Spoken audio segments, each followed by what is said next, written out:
Hello YouTube! Today in a different camera. I borrowed this camera from my sister. It shoots in HD, as you can see. I've done this because I got a new vacuum tube today, which is this bad boy right here.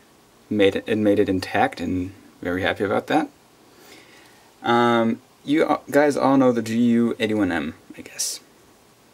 If you don't, there's going to be a video on that because I ordered two. I probably got scammed, but I'm working on fixing that problem. So, yeah, I'm going to have one to show you guys in comparison to these things. You may be wondering, Lucas, why do these tubes look similar to the GU81M? Simple. Because they are the predecessors. This one over here is the RS384. Made by a German company called Telefunken. All these were made in Germany. The Russians then sort of copied it, and America copied it too a bit. But they were originally built in Germany. And by the way, I'm going to have the entire series of these tubes someday, working on that. So okay, this tube, as you can tell, is kind of damaged. Well, not damaged, it's completely destroyed. Thank you, French customs, and German customs, and whatever. It got smashed in the mail. I still have the bits though. So this thing is probably one of the earliest RS384s known in the world right now. It is way old. These are all pentodes. I was gonna grab a Telefunken one of these. I've got two of these. Telefunken and Siemens. That's my new one. I got that from the NDR, which is a transmitting radio station in Germany. It's kind of huge. I got that from them.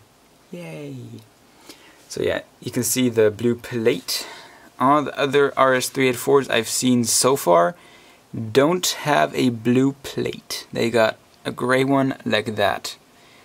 Plus, they've got the Telefunken logo, which is the 45 degrees tilted square with the Telefunken inside and the lightning bolts. I'm going to show that sometime too. Here you can actually see it says RS384. It says something before there. I think it's Lio or something. And then it says Telefunken, and then M. I actually can't read that. Milano, it's not even German, and it says it was made 1941, if I read the date code correctly. You can interpret that yourself, use the close-up shot. So yeah, this is the granddaddy of the GU81M. That's the first ever tube that was built in this design. It's my second oldest tube, I think, and it is, wow, it's got more, that granddad's got more power than the end one, which is the FU81, which is the newest version of the GU81M. I am working on getting those too. And, yeah. Oh. These guys got 12.6 volts filament voltage, all of them. These have got tin plates. I don't know if they're tin or not. I don't actually know what material they're made of, but they're plates. This right here on this particular tube used to be the plate connector, I think. Nope. Wait. What? Okay, I got no idea. It could be that this was the plate connector or this is the plate connector. I don't... Actually, that's the plate connector. Yeah, it used to look like this too. Oh, down there are ceramic insulators, insulating posts that were used to hold up the plate, but they somehow got smashed as well. Wonder how that happened. So yeah, down there you can see inside the tube. It's kind of interesting. Little history on this thing. I made a video on this like a year ago or something. This tube was broken when it got it. It got a leak right here. Somebody broke off this thing. But I was going to repump the tube, pump down the tube again and reseal it. Yeah, the customs sort of managed to screw that up. So, sorry about that, guys. Well, why should I be sorry? Yeah. Down in there you can actually see the filament bits. So, okay. Now to my newest one, the SRS 502. It's pretty much the younger brother of this tube. It's pretty much the successor of the RS384. It actually says RS384 on there, if I could find it. I don't know if I can actually read that, but it says RS384. Made 1951. Sorry, 54. Okay, as can be seen here. The end number is usually the year it was produced in. It was made by the Rundfunkwerk Erfurt, which is the German city, Erfurt. But I actually never knew that this tube was made by the Rundfunkwerk Erfurt. I always thought it was made by RFT alone, but apparently I was wrong. Yeah. This tube is intact. It should work, but I'm not going to operate it. I'm going to see if I can get an RFT version of it. And please, people, don't go looking for this tube. It took me about 1.5 years to find another SRS 502. It took me about 3 years to get that one. So, yeah, I actually had the choice between a GU81M and the RS384. I took the RS384 because it was much, much rarer. So yeah, the base is actually in pretty good condition. Actually, the tube is in pretty good condition. It was operated, as can be seen with these with this darkening on the glass right there, and it's got some residue inside, which I do not know what it is.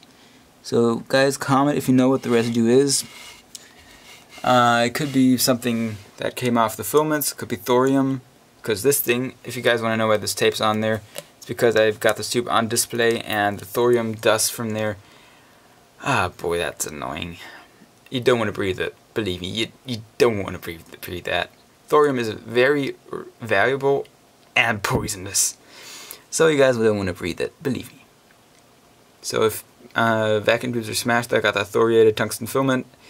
Seal the vacuum tube as best as you can, because poisonous. So yeah, this thing is how the RS384 should look. But yeah, the ones I found on the internet actually look like this. The GU80, which I'm also working on getting, is pretty much the same exact thing, except that it's got a graphite block like that tube, instead of that nicely built tin plate, which actually looks quite cool.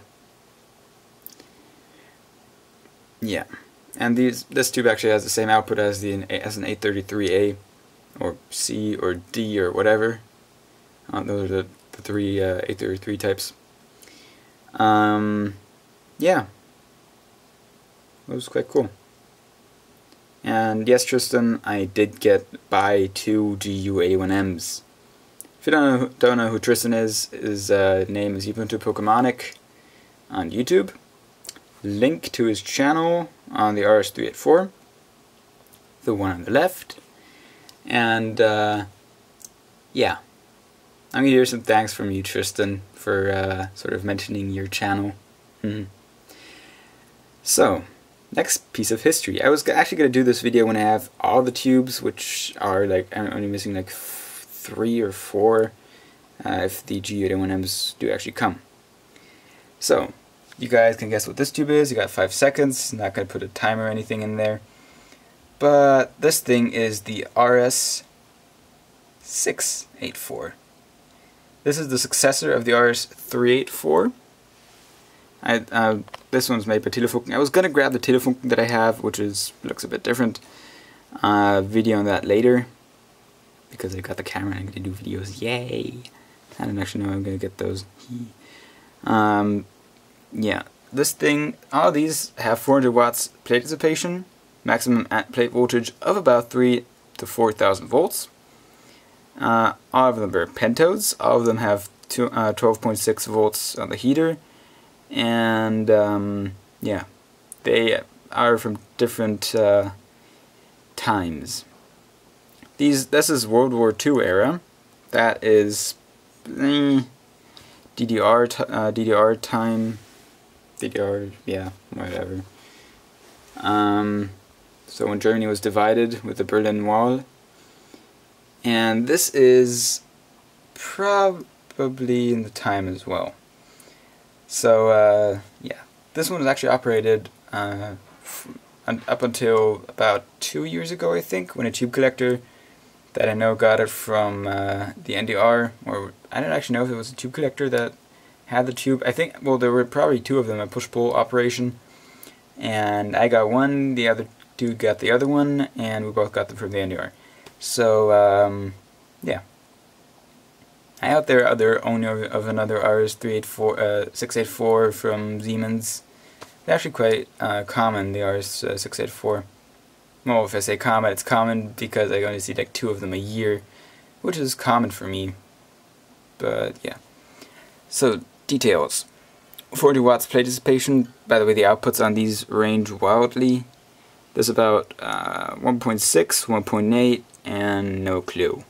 I never looked that up. Never found a datasheet, so kind of hard to do that.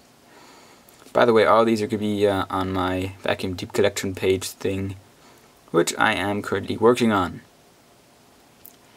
By the way, mention on the tube collection page, you are going to be able to submit your own tubes, and with a small donation or a bit of money, like 25 bucks, I'm going to create your own online tube collection thing where all of your vacuum tubes are. And if you give me a picture or information or both or whatever, you're going to be mentioned. By the way, you don't need to pay for anything like that. Yeah. But if you do pay like 25 bucks, you can get a collector page thing where it's like you're gonna have your name, and yeah, gonna do a different video on that, or I'm just gonna mention it here. You can have the name, the tubes you own, and the list of tubes, and yeah. And you can have, by the way, you can also donate tubes to me. Then it's gonna be like donated by and linked to your whatever. So yeah, I'm doing this because I want to save the tubes because I like tubes. Tube collector. So if you've got old tubes or something that you don't need anymore, just lying around in your attic, you can send them off to me. Contact me if you want to, or whatever, or donate to me, and I can get more vacuum tubes to do videos on and do experiments with and whatever. I'm not gonna like do a sponsor me video or something, just doing these tubes now. So I'm gonna try finding the Siemens logo on this tube, which is kind of hard to see because it's there it is, because it's very, very faint. This camera's actually in the way, but that darkening on the plate there is actually the Siemens inscription. It's very, very hard to see. By the way, this tube is still good. Maybe you can see it when I tilt the tube like this. You can sort of guess that there's something there. It says RS-684, made by Siemens and Halske, made 1977, made in Germany. So yeah, this tube's still good, got good filaments. The other one I accidentally broke because it was lying around forever and the filaments were brittle and I didn't start it up correctly. So, whoopsie, can happen. Plus the tube got gassy because the getters turned white. If you want to know what I'm talking about, for instance, that's a getter. There should be a getter down there as well. Not quite sure, because the tube's a bit different than the other one. The telephone one is bigger. I'm gonna do a separate video on that in like a few minutes now. So yeah, other little information that you might be interested in is this is the plate and that's the grid, the control grid. And by the way, to all those dumb idiots out there that think this is the German GU81M, no. Please don't play around with these tubes and don't buy them in like huge quantities because you think they're GU81M just made in Germany. The Russians didn't invent the GU81M. Well, they did, but they didn't invent the tube design or anything. It was the Germans. So, yeah, no offense, but please stop calling it the German GU81M. I don't like that. It's much older. Much older. It's like 30 years The GU81M was made circa 1980 to 1995. Think this tube was made about 1950 to 1960 maybe, so it's a lot older. Yeah, not much else to say about this. So yeah, have fun tube collecting, and if you want to donate tubes or donate money or whatever, please contact me. And if you want to help me with my tube collection page by donating pictures, information, or stuff, please contact me too. So yeah, see you guys. Thanks for watching, and this will suck to upload and edit. By the way, I'm shooting these videos on the special occasion of a leap day, which only happens every 4 years. So I thought I'd get to take a better camera, make it better video and stuff. Probably gonna go back to my old 480 camera, but yeah, currently spending too much money on vacuum tube equipment and stuff I need for this year, electronics and stuff, and yeah, didn't have enough money to buy a new camera. So sorry guys. I'm gonna see what I can do if I can arrange something with my sister. So yeah, thanks for watching, and not gonna say please rate, comment, subscribe. You can if you want to. I don't care. And this piece of tape is going off all the time. It's annoying me. So yeah. And the package had a Good Luck Piggy in it, and I just thought that was funny. So good luck, Piggy. Yeah. Bye bye, guys.